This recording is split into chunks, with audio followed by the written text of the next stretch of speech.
তাদের দমনের জন্য ছাত্রলীগই যথেষ্ট। ছাত্র সমাজই চ্যালেঞ্জ গ্রহণ করেছে। ছাত্র সমাজ গুলির সামনে বুক পেতে দিয়েছে, অসম্মান করা হয়েছে, যুক্তি করা হয়েছে। দেশের প্রধানমন্ত্রী মিডিয়াতে যখন কথা বলেছেন, আমরা কোটার চাকরি কি রাজাকারের নাতি পুঁতিতে দেব। এদেশের ছাত্র সমাজ তারা আত্মমর্যাদাবোধ সম্পন্ন, যারা কোটা আন্দোলন শুরু করেছিল তারা বিশ্ববিদ্যালয়ের ছাত্র, সর্বোচ্চ স্তরে তারা অধ্যয়ন করত। এই অপমান, একাদশটি তারা সহজে মেনে নেয়নি। তারা সেটার প্রতিবাদে বাংলাদেশের সকল বিশ্ববিদ্যালয়ে স্লোগান করেছে। যে স্লোগান বাংলার আনাচে কানাচে, স্কুল, কলেজ, মাদ্রাসা, রাজপথ, শ্রেণী, পেশা, নারী, পুরুষ নির্বিশেষে সকলের কাছে পৌঁছে গেছে। সেটা হলো কি, তুমি কে, আমি কে, রাজাকার। কে বলেছে? এটাকে জাতীয় স্লোগানে পরিণত হয়েছে। এর মধ্যে দিয়ে প্রধানমন্ত্রীর এই খেদুক্তিকে তারা ঘৃণালয়ে প্রত্যাখ্যান করেছে। আওয়ামী লীগের সেক্রেটারি আবুল কাদের সহ কয়েকজন মন্ত্রী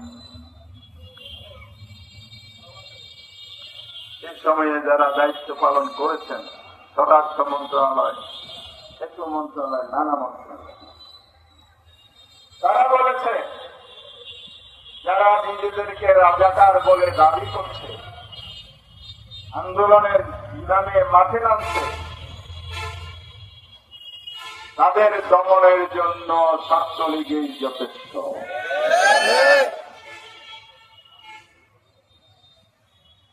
ছাত্র সমাজই চ্যালেঞ্জ গ্রহণ করেছে। তার সব যথাযথ জবাব দিয়েছে।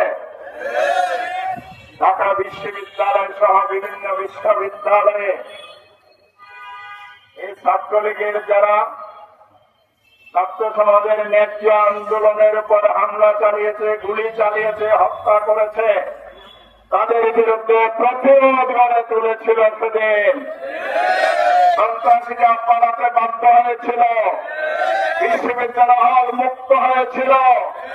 অস্ত্র সন্ত্রাস যারা এতকাল বিশ্ববিদ্যালয়কে জিম্মি করেছিল, হলগুলোকে বন্দিশালায় পরিণত করেছিল, সর্বোচ্চ বিদ্যালয়ের ছাত্রদেরকে যারা কাছে পরিণত করেছিল, সেদিন তাদেরকে বিশ্ববিদ্যালয় ক্যাম্পাস থেকে নিরস্ত্র ছাত্ররা প্রতিরোধের মাধ্যমে দাঁড়িয়ে দিয়ে হলকে ছাত্রলীগ মুক্ত করেছে।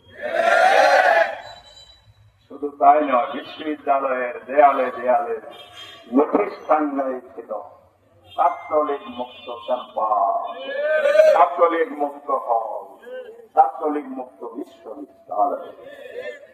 এখানে থামে নাই। সরকার, প্রশাসনকে, পুলিশ বাহিনী, মিডিয়া তাদেরকে লেলিয়ে দিয়েছে ছাত্রদের উপর। ছাত্র সমাজ গুলির সামনে বুক পেতে দিয়েছে। রংপুরের আবু সাইদ বুক পেতে দিয়ে কথা বলেছে, গুলি করো, আমি জীবন দেব, আমি রাজপথ, অধিকার আন্দোলনের রাজপথ ছাড়ব না। সেদিন আবু সাইদের জীবন দেওয়া গোটা আন্দোলনের গতিবেগ পরিবর্তন করে দিয়েছিল। এক আবু সাইদ জীবন দিয়েছে, অসংখ্য আবু সাইদ, লক্ষ লক্ষ আবু সাইদ রাস্তায় নেমেছে। ভয়, ভীতি, শঙ্কা মানুষের জীবন থেকে চলে গিয়েছিল। তারও 15 বছর জিম্মি ছিল যে জনতা, সেই জনতা জীবনের মায়া ভুলে গেছে। সন্তানরা রাজপথে আছে, মা চলে এসেছে, বাবা চলে এসেছে। ঘটনার পরে আমরা পত্রিকায় দেখেছি এক বাবা চিঠি চারণ করেছে, সন্তানের মায়ায় সে যাতে ঘর থেকে বের হতে না পারে আমি পাহারা দিয়েছি। একদিন হঠাৎ আমার ছেলে ঘরে নাই, আমি খুঁজতে করতে সেখানে গিয়ে উপস্থিত হয়েছি। এর অর্থ হচ্ছে এই, বাবা যেমন সন্তান পাহারা দিয়েছে, সন্তানও বাবাকে পাহারা দিয়েছে। এর অর্থ হচ্ছে বাবা যখন দুপুরে বিশ্রাম নেয়, তখন সন্তান পিছনের দরজা দিয়ে চলে গিয়ে আন্দোলনের সামনে সেই সন্তান আর জীবিত ফিরে আসে নাই।